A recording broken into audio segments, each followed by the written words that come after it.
Well, Jeff, it's 2022. It still has that New Year smell. Last year was a doozy, but I have to wonder what this year will bring. But hang on, before we barge into the future, let's take one last look back. Suppose we should. Maybe we can get some closure. No. Jeez. I was just suggesting we talk about our favorite images from 2021. I know 2021 was tough, but just images. Well, that sounds like a lot more fun than what I had in mind. Let's photocombobulate 2021. Sounds great.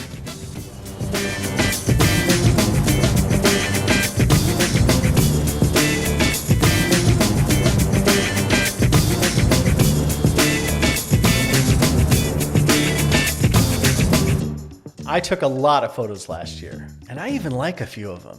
Oh, we're going to look back at our favorite images of 2021. I'm Mason Marsh. And I'm Jeff Carlson. This is Photocombobulate.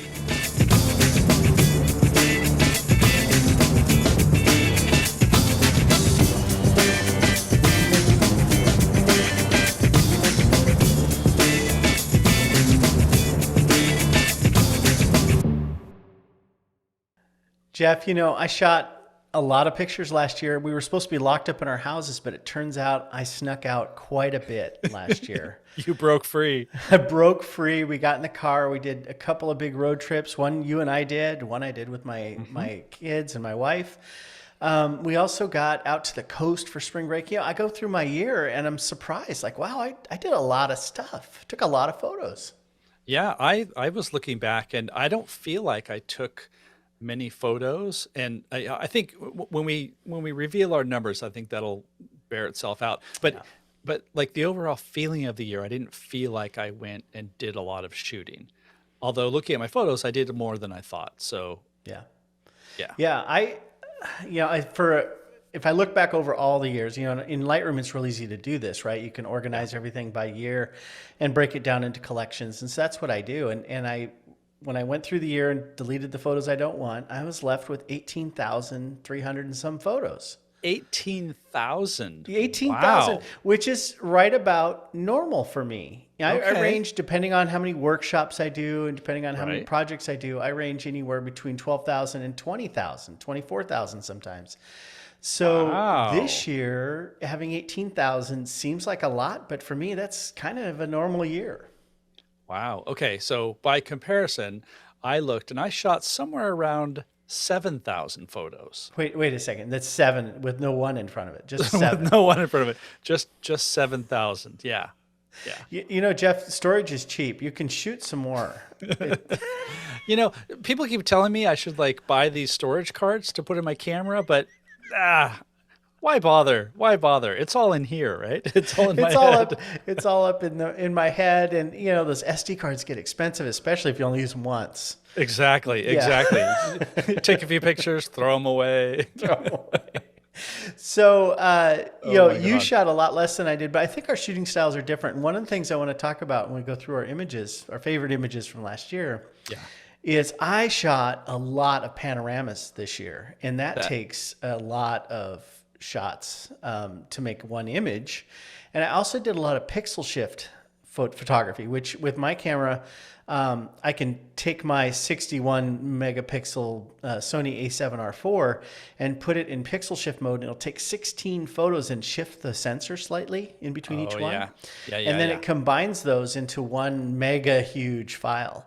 Well, I did that a lot too, and so all those add up. I mean, so several thousand of my images are probably components of composites of some sort, right? Okay, that makes a lot more sense. So in reality, you probably shot 2,000 photos and then a whole buttload of panorama slices. Yeah, they're all panoramas, right? If I put them all together, it's just a couple hundred photos. Okay, well, and I want to just emphasize, it doesn't matter how many you shoot, but I do always like to look back and compare. I mean, for 2020, I think I shot maybe 4,000, and that was, Wow. During lockdown and all that. And even that felt like more than I expected.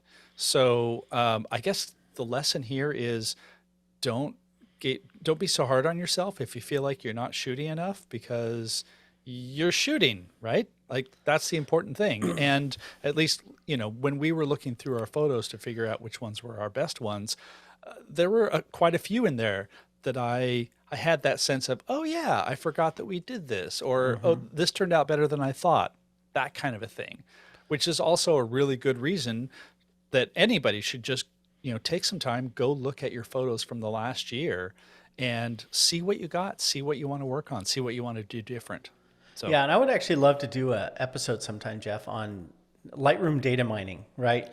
Where you go in and you go back and audit your work, and you look at how many photos you took over a given amount of time, but also what cameras you used, what lenses you used. I think there's a lot of utility in looking back and evaluating kind of lessons learned, because we learn a lot as photographers. I think that's one of the things that attracts me to photography, is I'm constantly learning, constantly evolving. And part of that process is a deliberate looking back and reviewing, so that, I learn from my mistakes, but I'm also conscious of the fact that I make a lot of decisions when I'm out making photographs that I don't think a lot about, and I can go back later and think about them. And so, like, which lenses did I choose to use, or what focal lengths did I gravitate towards? And am I sort of trapping myself sometimes? So, we should do an episode on that sometime, but I love this process, and I do this every year at the end of the year. I do take a long time over the winter to look over my photos and decide what worked and what didn't work. I do a lot of culling, but I also do a lot of, organizational work with it. So, we're here today to talk about a few of our favorite images. We're each going to share a few. And I want to remind people that this is an audio podcast, but we also offer a video version that is on our YouTube channel. So if you go to YouTube and you search for Photocombobulate, you'll find videos of each of our episodes. And in this episode, we will share the images that we're talking about on the video. If you don't want to go to YouTube, though, you have a couple of other options. One of them is to look at your podcast app, because we'll embed these photos in the feed so that as you're listening, if you have an iPhone or something, you can pull it up and it should be showing you the photo that we're talking about. There's another way, though, too, which is actually the better way. And what's that, Jeff? That way is to go to photocombobulate.com and find the show notes for the image, find the show notes for the episode. I should start that again. Works. Sorry. The other way is to go to photocombobulate.com and find the show notes for the episode, where we will put these images and you can view them large on your iPad or your computer screen or whatever, and really get a good sense of what we're talking about. And of course, for those of you who are thinking, I don't want to do any of those things, I'm just driving and listening, we will do our best to describe what the image looks like. But at some point, you want to go take a look. Yeah, this is a photography podcast. We do have to show some photos every now and then. Exactly. That's the conundrum. Well, let's start out. I'm gonna talk about one of mine first, and then we'll bounce back and forth. How does that sound? So we'll take one of mine, and then we'll take one of yours, and we'll chat about them a little bit. So I want to start out with one of my favorites from the year. They're all my favorites. I shouldn't say that, right? It's a given. One of my favorites of the favorites. One of my favorites of the favorites. Possibly my favorite image of the year. This is a family photo I took in Yellowstone. We did a road trip in June where my wife and kids and I drove out through some of the big national parks of the West. We went to Craters of the Moon and Grand Teton National Park, and also to Yellowstone. And when we were at Yellowstone, we did several hikes, and on one of the hikes that we did, I found this spot that was just really lovely. It was a beautiful day, and I asked my wife and kids to stop. They were walking ahead of me on the trail. They're always ahead of me because I'm stopping to take photos, right?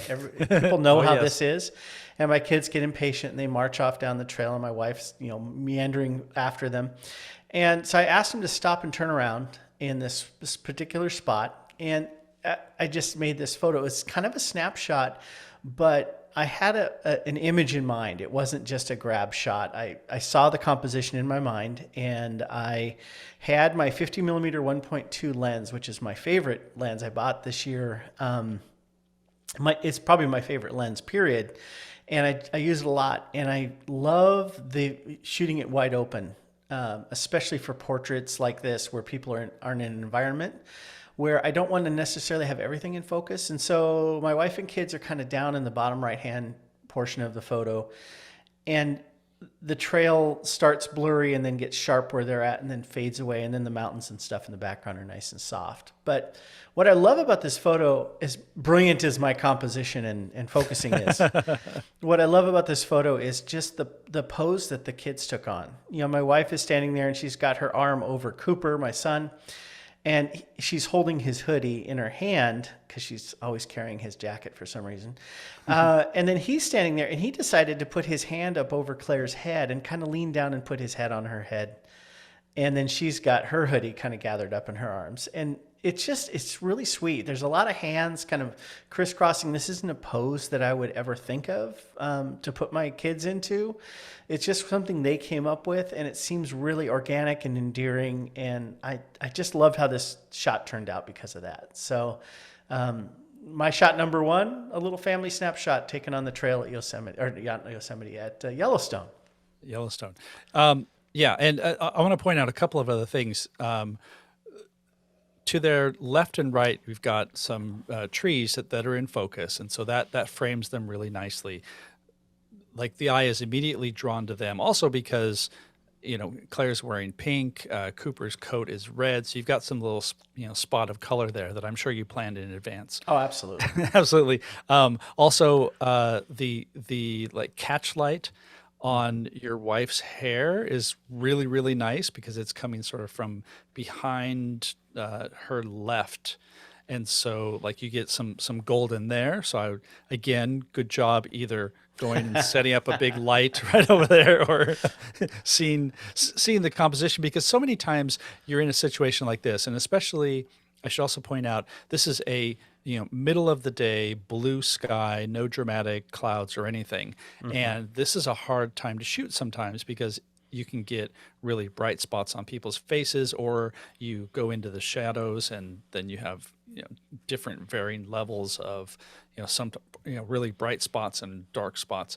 And so like the lighting works out really well. But the thing that I want to really draw people's attention to on this image is that shallow depth of field, because this is something that I struggle with, because I get to a scene like this and I think it's a landscape. We've got mountains in the background. We've got a lake off to the left. So everything needs to be in focus. Like I think like a landscape photographer, right? And so, you shoot in f8, f9, everything's nice and focused. But that's not the story. The story is the family right here on the trail. And so by shooting it really wide open, they're in focus, and the trees to the left and right of them are in focus, and everything else is soft. But it's also not, that super, super creamy, completely out of focus, because there's a lot of depth there, like actual physical depth. And so it's just nicely soft. And that combination of things really puts the focus on them, the subject, and the trees that are framing them, mm-hmm. and just balances everything out really nicely. Thank you. Yeah, it's on us as photographers when we're in a situation like this to read the light, read the situation, and see opportunities to make these types of photographs. Mm-hmm. I have lots and lots of pictures of my wife and kids in unflattering light, we'll say, where they're deep in shadow or they're in super bright sunlight and everything's blown out. Every now and then I do see a situation where I'm like, wow, that is not what I would call eye-popping light. But if I can put them in just the right spot where there's some reflection coming up off the ground to light their faces and that sort of thing, it does work really well. So it is something to watch for, and sometimes you hit, sometimes you miss, but it's worth digging in and trying that. Even if your kids are a bit grouchy about hiking and stuff like that, it's worth taking a few moments and making these photos. And this is one of our favorites from the year. Yeah, I love it. All right, what do you got, Jeff? Okay, so I'm actually going to pivot this to a full-on portrait. Oh. This was probably the first quote-unquote real photo shoot that I did during the year. And this was a friend of mine who was starting her own business, and she wanted some portrait photos, some headshots and things. And so this is my friend Lynn. It's a very simple shot. She's on a blue background and just looking at the camera. I had set up some lights, and there are two things that I love about this. One is the look on her face. So all the other shots, she's smiling, she's sort of being more engaged, because as a business owner, you want to be welcoming. You want people to immediately see your picture and think, "Oh, I want to work with this person." And so this image was sort of a middle image where I think she was just being patient and waiting for me. And so her lips are together. She's not smiling in a big overt way. And she just has this like piercing, knowledgeable look. And so even though this was not one of the pictures that she chose to use, it's my favorite of the bunch, because it just has this serene quality about it that I wasn't really expecting. Wow. You know what jumps out at me about this photo, and I remember looking at this series when you did these, you sent off a bunch of them to me to look at. And, I don't know Lynn. I can guess, since she's a friend of yours, about her, but looking at this photo, I can make a lot of assumptions about her personality and about her demeanor. And it's a very captivating photo for me. A couple of things that really make that so. One is, it is that facial expression you're talking about. I totally agree with you on that. It's not disingenuous looking. It looks how we look when we're not trying to pose, right? Yes. This looks natural. It looks relaxed. Yes. But the way that her hair, and I have gray hair. You have some gray hair. She has this lovely, I love gray hair. I think it looks so good in photos, and people want to poo-poo it. I just think that's sad. How it comes down over her eyes, and that blue background and that blue shirt and that silverish gray hair, along with their skin tones, it just really works. It really makes a nice package. And I do remember this. I don't remember exactly what you said, but her company name has blue in the company name, right? Yeah. Her company name is Blue Potato. She does coaching, and this is actually the other reason that I really like this image, as much just for the experience of doing it, because it was a little bit of a surprise, because that's actually a white background behind her. So a couple of things were happening. This was also taken, I want to say, in April or May. And I remember this now. Yeah. Or actually earlier, I think. So this was before vaccines were available, and this was basically, I went to their house, and they had like a little, one of those tent things set up in their backyard so they could hang out outside. And I was fully masked, and so we were outside under a cover, and so I set up a white background behind her and a couple of lights, or actually one light, and then her husband graciously was the voice activated light stand for me, holding a reflector to get a little bounce on the left side of the image. But I was not really shooting a blue background. What I had done was, I was having some issues where my auto white balance was sort of all over the place. And so I just like slammed it into like a fixed value, because I knew that I could then easily change that later, rather than, doing it in each one. And when I did that, two things happened. On some of the shots where I had another light below that was supposed to hit the back of that backdrop and just send it all to complete white, and that didn't fire as consistently as I would have liked. It's an old speed light, and so what happened is this: I had a shot where the bottom flash did not fire, and because I had a different white balance, it turned everything blue. So I did have to go into Lightroom and Photoshop and retone her skin to make it natural color, but just the coincidences of how this turned out and the fact that her company is Blue Potato. It was just a really nice combination of, galactic events that were good for me, right? So, Yeah, it's serendipity, right? serendipity, that's the word I was looking for. I think what I also love about the backdrop is it's got a bit of a texture to it. It's very subtle, but it doesn't look like you're in a studio necessarily, but it does look deliberate. Like you curated a nice scene for her to be in, and the lighting is very good. The catch light in her eyes and everything is perfect. So I think this portrait works. I'm a little disappointed that she didn't see the magic in it and use it in her, her stuff. But I think that photographers often we find things in photos that other people just don't see. I did a similar type of shoot this past year with a client, and the portraits that she liked weren't necessarily the ones that I liked. So it's the way it goes. Yeah. Well, you have like business reasons for a portrait. Sure. This doesn't necessarily say, hey, I can be a good coach, but I think it's a fantastic picture of Lynn as a person and just as a portrait in general. So that's great. Serendipity and maybe a little bit of skill, but I think more skill than you give yourself credit for. But oh, well, thank you. All right. Okay. Not everybody can shoot portraits outdoors in a tent. That's for sure. This is true. So I want to talk about a panorama. I shot 1 billion of these this past year. On our trip, you put up with a lot of me. But like, hang on, I got to do a few more sweeps of this scene.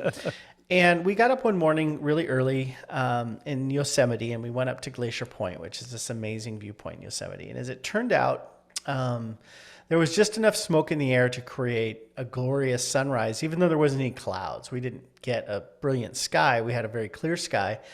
And we got this kind of really good, warm sunrise out of the location. What was great about this spot, it's an amazing vista, right? I mean, it's this world famous viewpoint of Half Dome in the Yosemite Valley. Lots of people come up there and watch the sunrise every day. And one of the people up there that day went out and sat on these rocks that are over on the right-hand side of this image.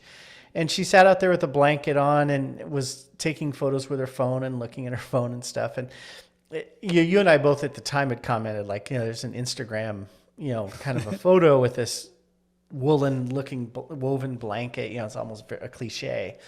But I do like having humans in my landscape photos because they give a sense of scale, and they also are a pathway for viewers of the photo into the image, so they could kind of be empathetic and say, I could see I could imagine sitting there with that person or being that person and looking out over the scene. So I like that.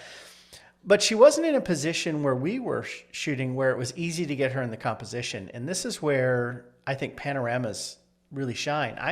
The reason I like to do panoramas, and I've made a resolution for this year to not do so many panoramas.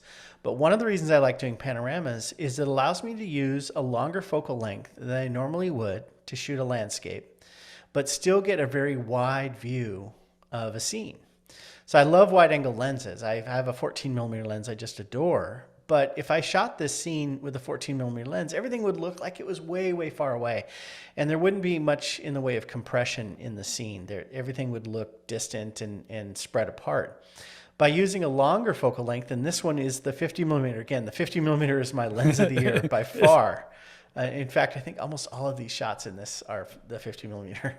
But I took the 50 millimeter lens and I put it on my camera and I put it in portrait orientation, so vertically.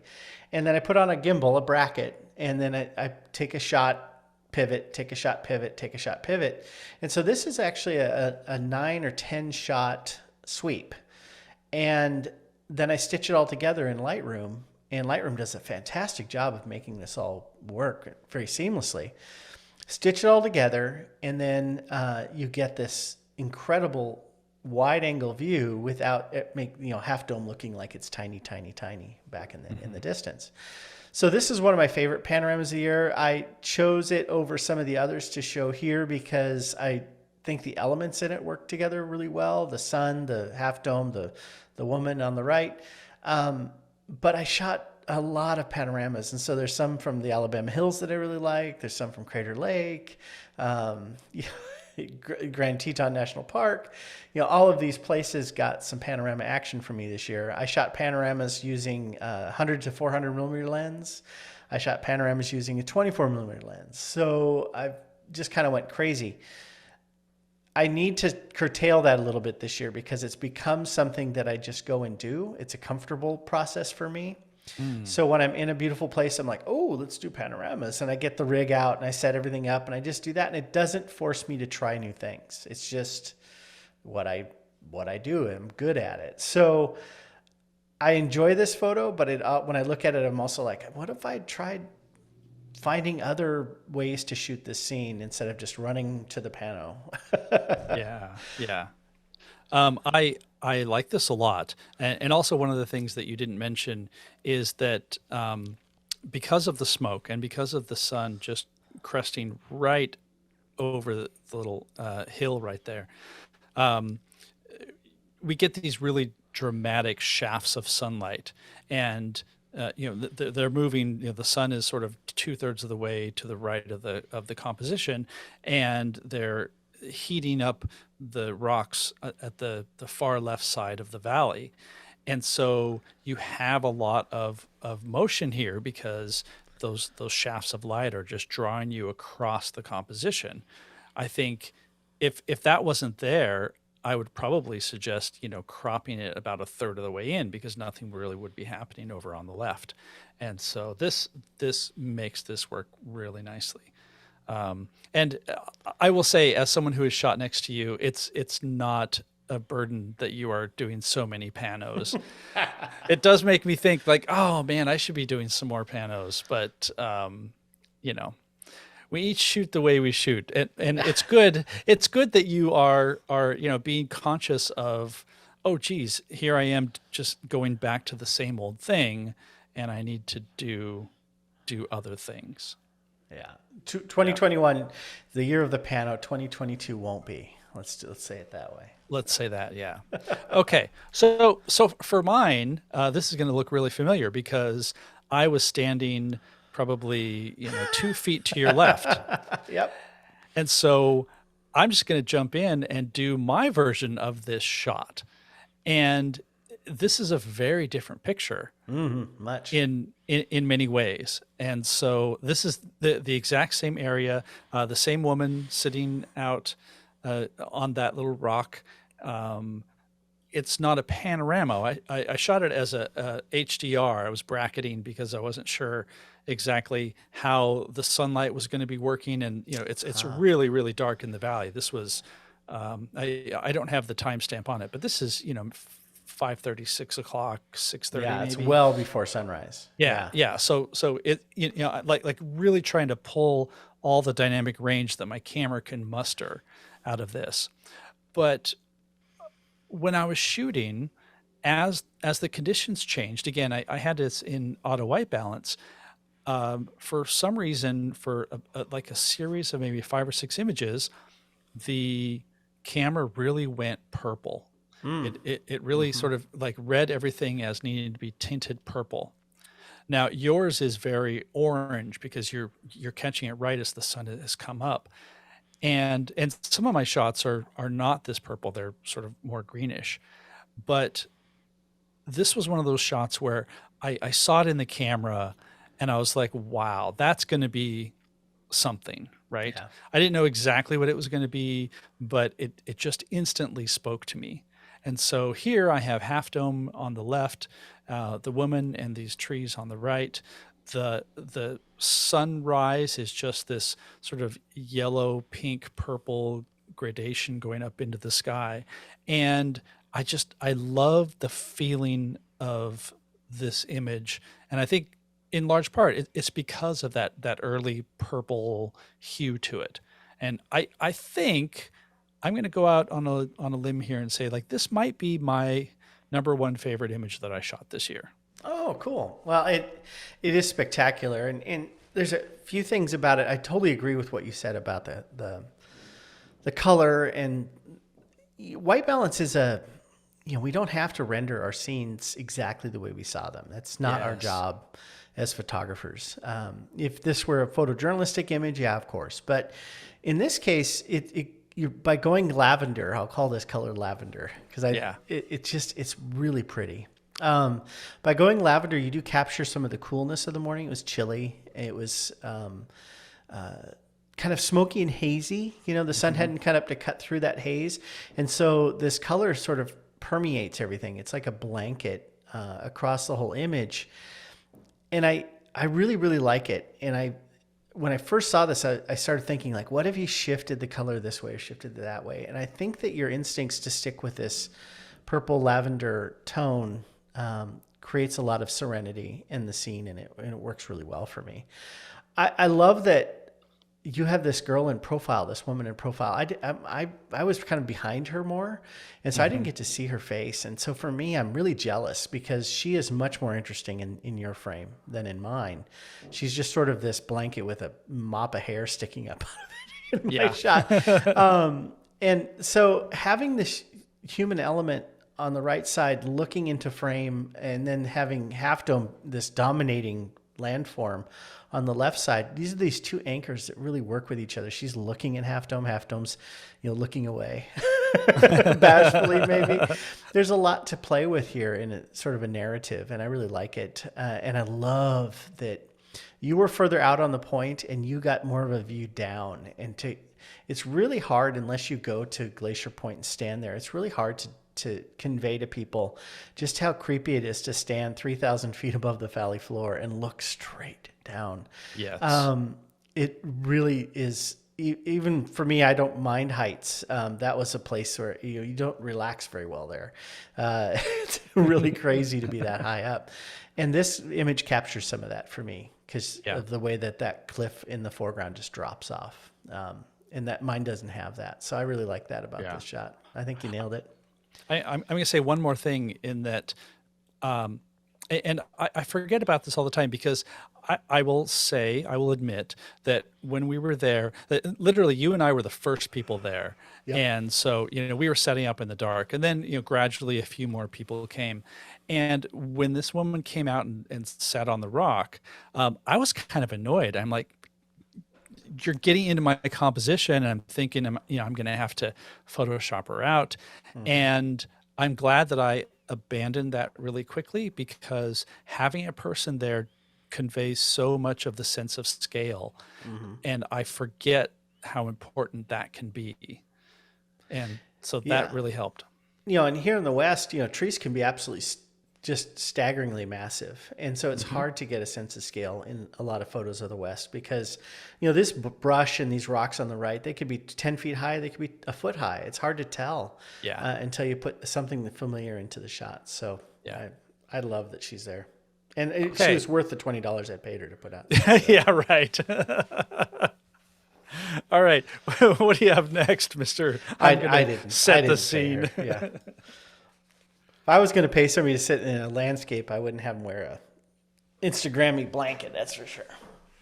Instagrammy. That's a new word for us. You would have me there with one of those big hats. A giant hat and a red parka.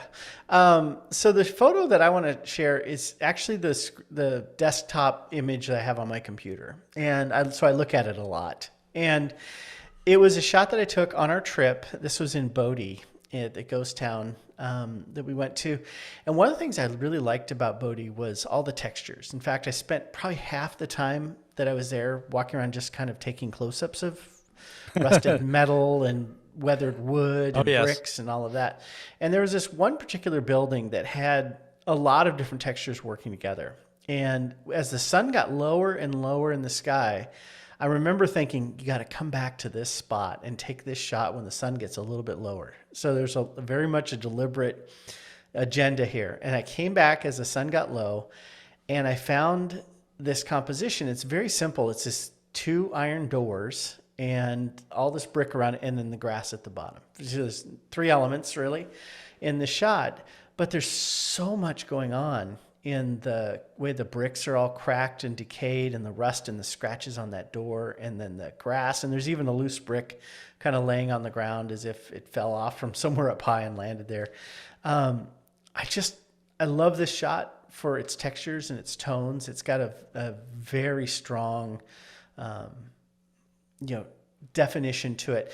And I shot this with my Sony A7R4, so it's a very high definition shot. And I I think I might have done this as a pixel shift. I'd have to go look, but I have tons and tons of data to work with. And I was able to make this so crisp and sharp that you can almost just reach out and touch it. It just feels very realistic. And I love that about our modern cameras, that we can render things so sharp and finely textured and toned that it's almost virtual reality to look at these photos. And so I just love this shot for all the textures.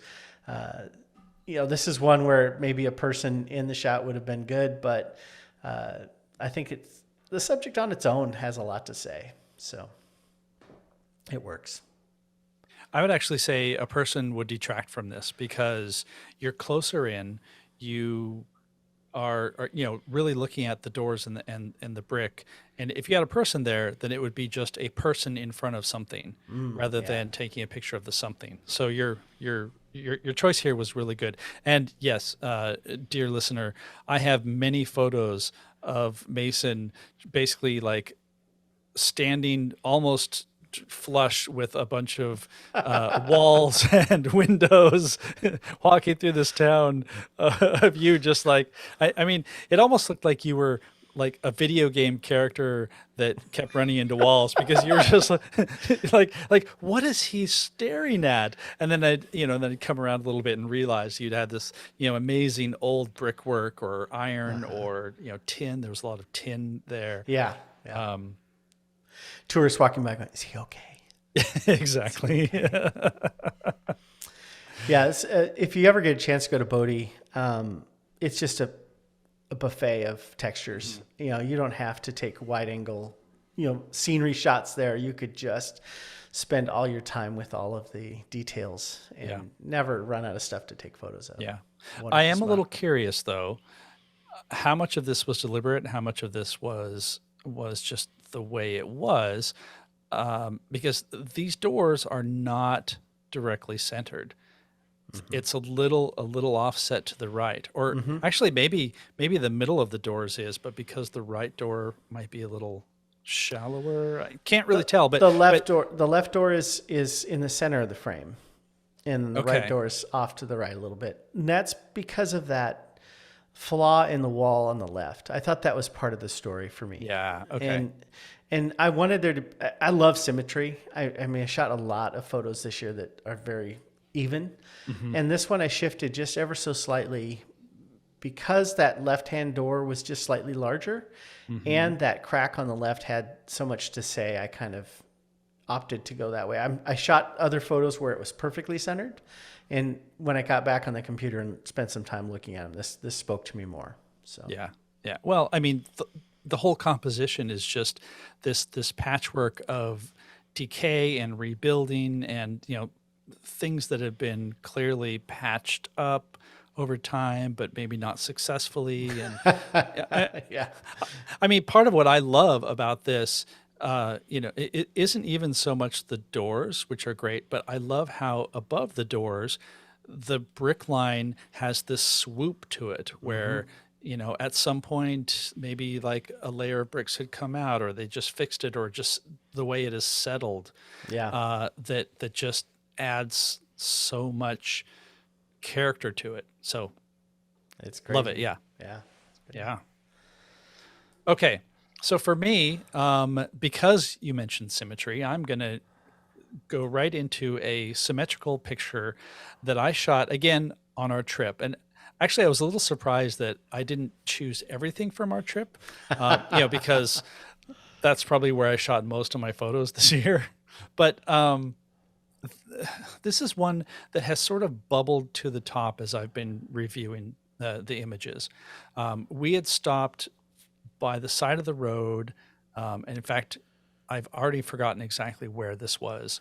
Yeah, this is up on Bishop Creek. Bishop Creek, thank you. Up on Bishop Creek, yeah.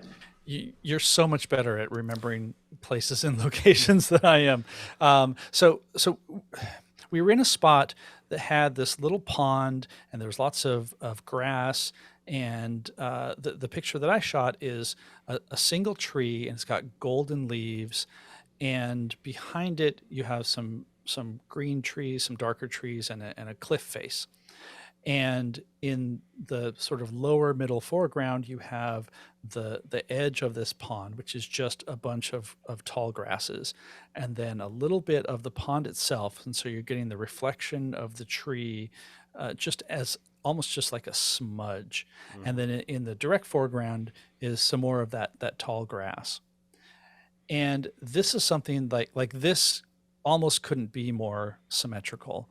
And it was something that I saw because not only was it, here's a nice bright golden tree that's against a dark background, and ooh, there's also a water reflection, ooh, even better. But there's this little dip in the grass in the foreground that's just right where this tree is. And so it has like a little scoop. And this was something that I had to really kind of work to get. Like I saw this here, I saw that composition, and I had to make a whole bunch of little adjustments because there wasn't actually a lot of room where I was shooting. I could either go back up to the road or I could fall into the drink, right? And Yeah. so trying to figure out how to make this composition work where I was standing, and just the confluence of being able to put this tree right in the center and have that little scoop in the grass really worked for me, and really sort of set that little photographer tingle in the back of my head on fire. Well, I think fall color is your Fall, is your, yeah. is- yeah, Oh yeah. is your thing. There's a little bit of fall color too. Yeah. Yeah. My Yeah. brain does like explode for fall color. Yeah, This is you go into established. high gear when fall colors around. And I shot this tree as well. I don't think I got as much out of it as you did. I think that what makes this image really work for me is the isolation of that tree in the frame, being centered and having this sort of framework of other trees that are in the background that aren't bright and colorful. There's some greenery and some rocks and stuff back there. So this tree just sort of jumps out. But the best part of the image, I think, is the water. I love water in photos. Yes. And you chose a longer exposure, which gives this water a mystical look. It's not totally silky, so it hasn't become sort of this mirror of all of the color and texture. It's got its own texture that's really delicious. And the grass in front, right at the very bottom of the frame, there's just a little bit of motion in that grass too from the long exposure. And I think that just works so well to give a sense of life to this image. These landscape images are so static, and anytime you can add just a little bit of an indication that there was some dynamicism to the image, to the scene, it gives life to the photo. And moving water, moving grass, a lot of times can do that for you. And you've got both here, so I just love it. What's great though is the tree didn't move much, so the wind wasn't really hitting the tree very well, and so the tree is nice and sharp. So you get the best of both worlds. I love Yes. that. Yeah. I love it. Yeah. So cool. All right. I can't believe that you picked this next image. It's almost like it was from like your single favorite day on the trip. Yes.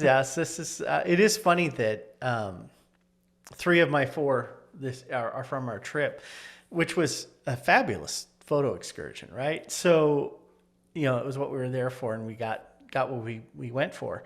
But this night where we spent, and if you haven't listened to our episode yet on our trip to California, you need to listen to it because we go into much more detail about the locations and things like that. But I don't want to beat that horse too much. But this night at Bristlecone Pine Forest up in the White Mountains east of Bishop, I will never forget it. It was just incredible. What a great location.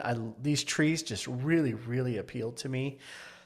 I don't think I've ever photographed a natural feature that had so much character. So people, to me, have tons and tons of character. But this tree, thousands of years old, isolated out on this rocky slope, the branches and everything have this very almost Medusa hair kind of look to it, or arms sticking up. I don't know what you can make of it, but the whole tree has got this twist that's really amazing. And we shot this from all different angles and we spent quite a bit of time here. I kept coming back to this angle because of the way the tree was leaning uphill. And then when the sun went down and the stars came out later, we were playing around with lights and doing all kinds of fun stuff with these trees. And I found this combination of very subdued artificial light on the tree in the foreground and the rocks in the foreground and the stars of the Milky Way. And I think the orange of the tree balanced against this really powdery blue of the sky just knocks my eye out. I just love it. I could look at it all day. I love the texture of that wood. I love the stars. It is one of my favorite photos I've ever made. And compositionally, there's not much going on. It's a tree in the middle of a frame, but it's just the way everything lines up. It just says so much to me. It's so simple and elegant. I just love it. Just love it. Yeah. Well, I mean, compositionally, you do have the tree basically, belching out the Milky Way directly above it. So that was a nice little deliberate choice there. Yeah. But strangely enough, now I've seen this picture before, and I have photos from here, not this exact angle, while we were there. But for some reason, the thing that draws my eye, and not in a bad way, is the slope of that hill off to the left. Mm-hmm. So we have the foreground in the tree that's been lit up by the lights that we had. But having the rest of this slope on the right-hand side being in silhouette, and then what I think was just like another hill, like around the bend off to the left. Yeah. And for some reason, that's really speaking to me as maybe it's just doing a good job of dividing the sky in the background and the foreground, or it's just a nice, wonderful contrast because it's so dark and it has that mystery of, okay, we've exposed this area, like, well, literally exposed it, but I mean, in the sense of, here's a snapshot in time. Here's what this thing looks like, and it's night, but there's more out there. There's more behind, and for some reason, like I'm drawn to that question of, okay, well, what else is out there? Because this looks so intriguing and alien and angular, and you've got the stars and all of that. Like, what else is out there? And so for me, that's what makes this photo move.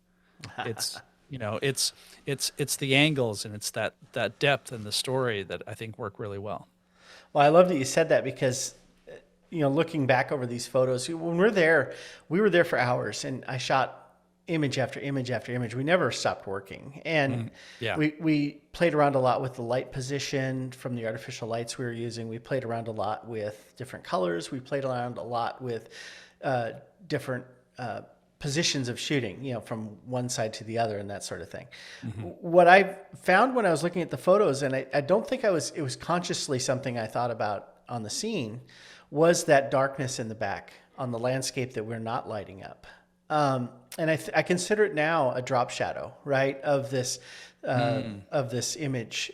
And the reason I like this one better than some of the other ones where I'm at a lower angle, so my tripod was set up lower and the tree sort of projects more into the sky and there's less in the background, is because that dark stripe gives a real deep sense of separation between the hillside that the tree is on and then the next hillside and then the sky. And so I think having just the tree up against the sky, which was a lot of my frames, it just didn't have that impact. So yeah, I'm glad you noticed that too, because coming back and looking at the photos, I'm like, wow, I really like that. Yeah, I didn't even think about it at the time, but I obviously chose a higher position for my camera at some point because that caught my eye, I think. Yeah. Or like some part of you was thinking about it, just not like front of mind because we were doing so much. And this is something that as I've looked through my images and we're going over your images, something that keeps coming back to me is just the situational aspect of each one, because I'm really seeing these images not entirely as, oh, I like how this composition ended up and I like the way the coloring was, but also just like the experience of doing it. I mean, part of the thing is I look at this and there's some tension here because this is not something that anybody would know unless they were there or they heard about it. But, for me, this also tells the story of when we arrived there, it was just choked in smoke. We were, in the tail end of the wildfire season, and we did not expect really anything in the sky. And then literally the sky cleared and the stars came out and we were treated to this amazing starscape that, I wasn't expecting at all. And I have some photos of mine that I really, really like because they've got star fields in them. And so I keep coming back to this experience of it. So it's not just here's a nice picture with good composition, but here was what I felt and what I remember from taking this photo. Yeah. Yeah. And it's that power is there for me as well. And that's one of the things as a photographer, looking at your own work, you get to the benefit of having the memories that go along with it to add even more impact for the photo.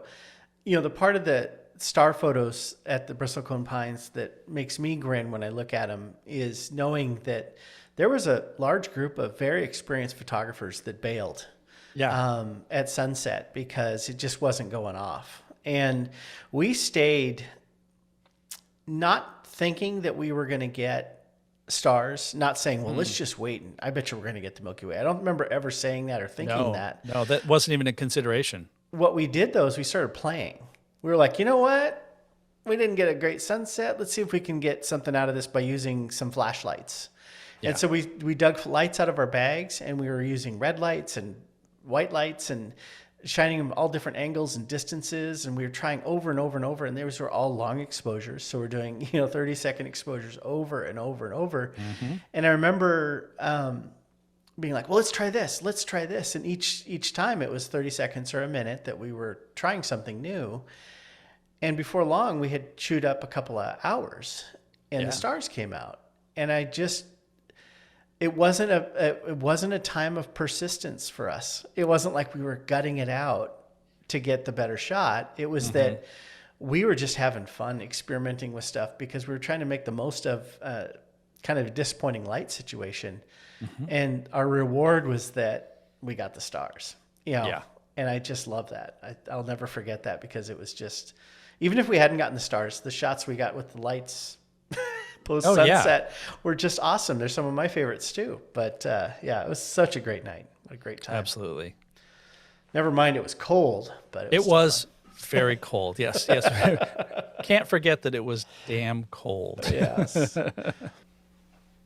Okay, so for my last picture, I'm going to sort of lean into that experientialism. That's probably not a word. Lean into the experience of taking this photo. Now, the photo is a black and white portrait of my wife and my mother-in-law. And they're both sort of very tight in the frame, heads, leaning against each other. They're both smiling. It's just a nice mother-daughter portrait. And what stands out to me about this is, it's a good portrait and I really like it. And of course, it's family. So of course, that's going to elevate this. But as much of that, it was the experience of shooting it. Because what happened was, so my mother-in-law came and visited us over Thanksgiving. And we got to have her here for a week. It was great. And the day that she was going to leave and go back to California, I said, can I just have you for a couple of minutes? We'll take a few portraits. I set up a softbox and a light actually in the spot that I'm sitting right here with the gray background and just, this little impromptu photo studio. Can I have you for a few minutes? And she was totally game for it. And came down and I shot, maybe a handful of test photos. Some of them, where she's just patiently waiting. There's no character. She's just like, well, this is what Jeff does, so I'll stand here and be agreeable. And so I shot a few pictures of her. And then when my wife came in to basically say, all right, we need to head out and head to the airport, I said, well, jump in here. We'll take a couple of pictures. And it's just the warmth between them, or just the happiness on my wife's face that Patty was here, turned into one of my favorite family portraits. And it was done super quick. I didn't end up doing very much editing on this, I don't think. This is just one light. I think I had like one of these LEDs on just for a little bit of fill. But just that sense of, oh, I can borrow somebody for just a few minutes and make a photo that I then printed out and I gave to my wife, and she loves it, and she has it hanging up next to, where she works upstairs. Wow. And like this is a nice portrait that would not have otherwise happened. And also I was able to do this again quickly and impromptuly. I'm really going well on the words. Spontaneous, right? It was Spontaneously. spontaneous. Yeah. Yes, exactly. So I love this shot, and I remember you sending it to me saying, "What do you think? I just did this." And I was like, "Wow, you just grabbed that." And a couple of things come to mind. Number one, it's always nice to have a space in your home, if you're a photographer, where you can do a quick portrait. I think it's just, if you can set up a space that works for that, you should take advantage of it, because this is precious. I mean, this is a picture of your wife with her mom. Nobody's getting younger. And it is something, it just took a few minutes, and no one's ever going to regret being involved in this. And I love your wife's hair coming down in the middle and how it perfectly frames her mom's jawline. Yeah. And the fact that there are no reflections in the glasses at all. The glasses are absolutely clear. That's so hard to do with portraiture. And the light is coming in. It's so nice, and it's hitting their hair. Your wife is wearing this really nice sweater, and then her mom's wearing a fleece coat, and the textures of that fabric is just so nice. Everything about this just works. And the fact that you made it black and white gives it a little bit more impact on those textures and those things like the hair. I'm not distracted by the color of Kim's sweater or anything like that. It's all about the textures and then these eyes. It wouldn't be a stretch to show this to somebody and say, do you think these people are related? Right? Right. It's obvious, their mother-daughter. It's just so cool. And the smiles are the same. The eyes are the same. I just love it. I think it's brilliant. And I'm so glad you did. I really, this leads me to one thing I wanted to say in this episode. I don't do New Year's resolutions, Jeff. I just think that I have enough things that I feel pressure and stressed out about. Yeah, totally. Same here. Anxiety in my world. But I did make a resolution this year to take more people photos, to deliberately stop and say, wait a second, grab that person, make a photo. I was at an event yesterday where I got to drive a vehicle, right? And the guy that was driving with me was this interesting guy from Texas. And afterwards, I'm like, will you stand here? Can I take your picture? And he was like, okay, sure. And the picture came out great. And it just took a second. Just like this portrait session. It's like, hey, I got some lights. I got a backdrop. I got a camera. I'm a photographer. You're cool. Why don't you stand in front of this and let's make a picture? Yeah. Why not? Why not? And so I want to come out of this year with a lot of portraits and a lot of people photos that are things like this, where there's an engagement with the camera. It's not some sort of grab shot of a woman sitting on a cliff at Yosemite, but right. A picture where I'm having an engagement as a photographer with the subject. And I love this, and it's inspirational to me, because it's like, this is the type of photo I want to take a lot of this year. I also want to take more pictures of people in the same way, because it lights up something inside me that's like, oh, I like doing that. And I forget that I like doing that because the opportunity doesn't happen very often. And so, I want to do it more. I just need to actually do it. But that's what the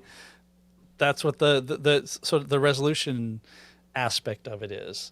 Well, and to take it deeper for everyone listening. Deeper. Let's go deeper. Yeah, let's go deeper. What we do here at Photocombobulate. I think now, and I'm being I'm sure I'm transferring my own emotions onto everything else, but sure. It's 2022. Let's go for it. We need more human connection. these days. I think we've been lacking. We've been neglecting that part. And I feel like as a photographer, I am tired of landscapes. I've taken a lot of landscapes this last year. I love it. I love going outside. I love seeing these places. But looking back over the year, I was just like, another set of mountains. Oh, look, some more mountains. Oh, look, some trees. And after a while, I was like craving people. And I think it's because I'm craving people. Yeah, that absolutely makes sense. And I think it's why we started this podcast, honestly. It was like you and I were like, we need to talk more. And I really do want to use my photography to give to people more. I don't do enough where I'm like, I want to take a portrait of you and then give it to you. Because it's something I'm actually okay at, and it might make you happy. And we could use more of that. So, I encourage people, if that's something you're feeling, go with it this year and make 2022 the year of the gift portraits, right? The spontaneous, serendipitous portrait sessions that we grab in our basements. Yeah, definitely. Yeah, so cool. Well, I love your photos, Jeff. I think they're great. I love your photos. Well, I know. Yeah, right. It's just some trees and mountains and stuff. Modesty.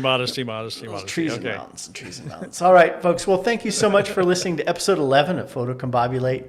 We've got a lot ahead of us for 2022. We got a lot of things in the works I think you're going to be excited about. Please check out our website at photocombobulate.com, where you can find show notes for this episode, all these pictures we've been talking about, all of our past episodes and all the notes for those. And you can also leave comments there if you'd like to reach out to us and give us ideas for episodes or give us your feedback about today's episode. And I would also encourage you, make this your New Year's resolution. If you could go and rate and review our podcast, that really helps in terms of bringing in more listeners, helping us keep things going, possibly attract sponsors in the future. All of that is all good things. And I will extend that too. Go spend 20 minutes and rate and review all of your favorite podcasts, because it's only good. It helps all of us. Go, like what we're saying, we just do more for each other this year. Do more for each other. Excellent. All right. Thank you so much, folks. Until next time. All right.